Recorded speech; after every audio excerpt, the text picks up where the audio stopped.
मेरा नाम फयाज अहमद मागरे है। मैं एक सोशल एक्टिविस्ट हूँ। मैं पिछले 12 साल से एजुकेशन के एजेंडे पे काम कर रहा हूँ। देखिए, 2023 में एक स्कूल एजुकेशन ने एक एनुअल ट्रांसफर ड्राइव किया। उस एनुअल ट्रांसफर ड्राइव में हमारे स्कूलों को खाली किया गया, क्योंकि उसमें जब उन्होंने ट्रांसफर्स की, हमारी एक भारत हायर सेकेंडरी है जहाँ पे कोई भी लेक्चरर अवेलेबल नहीं है, और उसके बाद जितने भी वहाँ मास्टर ग्रेड की पोस्टें थी, उन सारे टीचरों को वहां से ट्रांसफर किया गया। उसके बाद टीचर को मास्टर ग्रेड में प्रमोट किया गया। रिसेंटली एक ऑर्डर निकला, उसमें भी हमारे जोन के साथ, हमारे डिस्ट्रिक्ट के साथ नाइंसाफी की गई, क्योंकि हमारे जोन के जितने भी स्कूल्स हैं उनको खाली किया गया।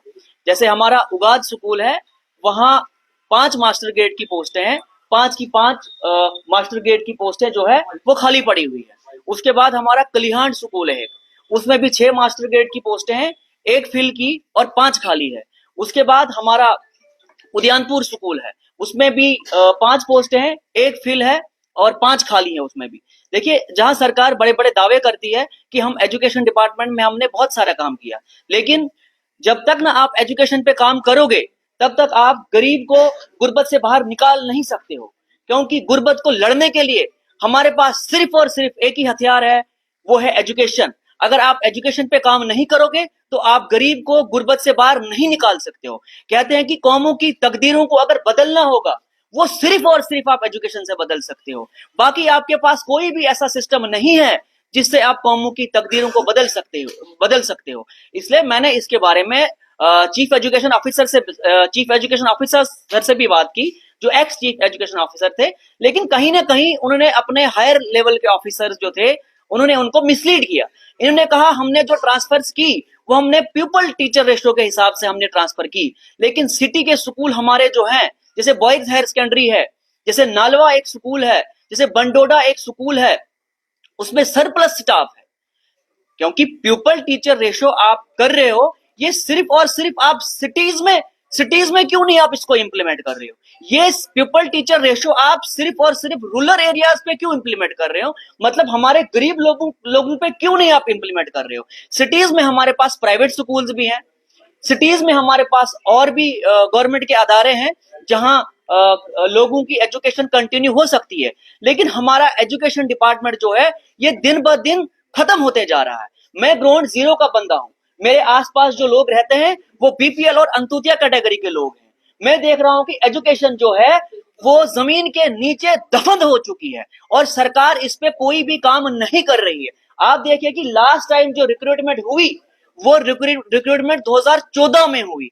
10 साल हो गए, हमारे एजुकेशन डिपार्टमेंट में कोई भी रिक्रूटमेंट नहीं हुई, और जिससे हमारा एजुकेशन का निजाम जो है दिन ब दिन खत्म होते जा रहा है। आप देखिए कि रिटायरमेंट्स हो रही है।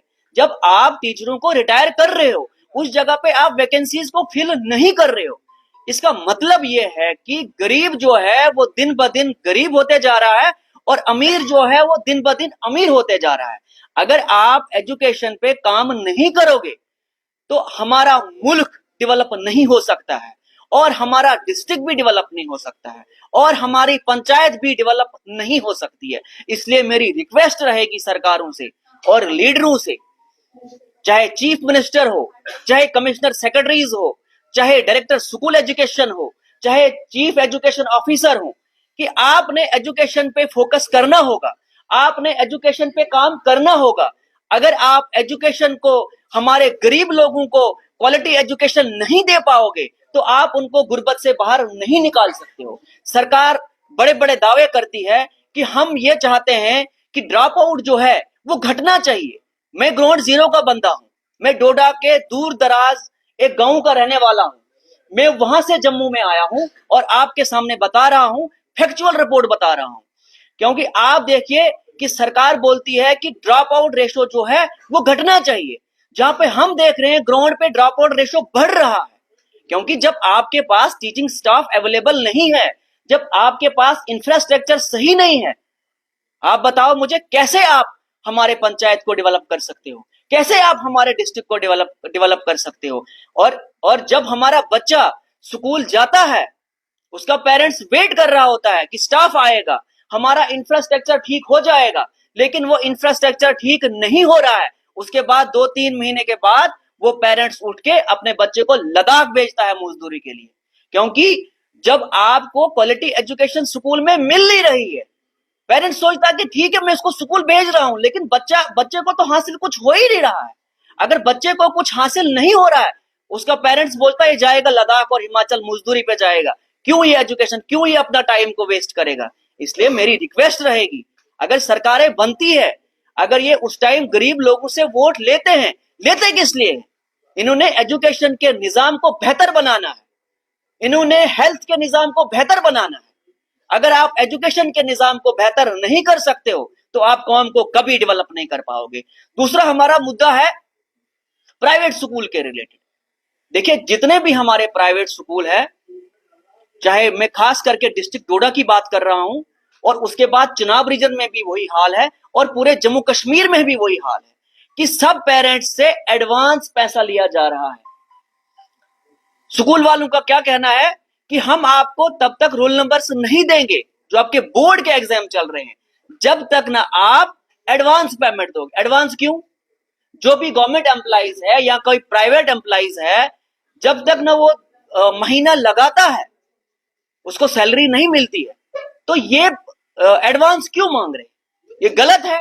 इसके लिए मैंने एक कंप्लेंट भी दी। जो फी फिक्सेशन यहाँ पे हमारा चेयरमैन बैठता है, उनसे मेरी अभी बात हुई है, मैंने उनको एक रिटन कंप्लेंट दी है कि जो डोडा के अंदर धांधली हो रही है, जो पूरे चिनाब रीजन के अंदर ये धांधली हो रही है, जो पूरे जम्मू कश्मीर के अंदर ये धांधली हो रही है, इस पे सरकार कड़ा सा कड़ा एक्शन लेना चाहिए। अगर कोई भी स्कूल इस चीज को नहीं मानता है तो उनके लाइसेंस को रद्द किया जाना चाहिए, उनके लाइसेंस को कैंसिल किया जाना चाहिए, क्योंकि ये जो एजुकेशन का सिस्टम जो है ये गरीब लोगों के साथ जुड़ा हुआ है।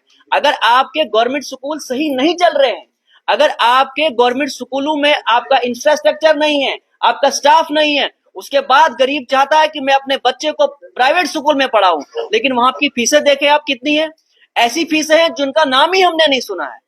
ऐसी ऐसी फीसें हमारे गरीब लोगों से, हमारे सीनियर सिटीजन से ली जा रही है।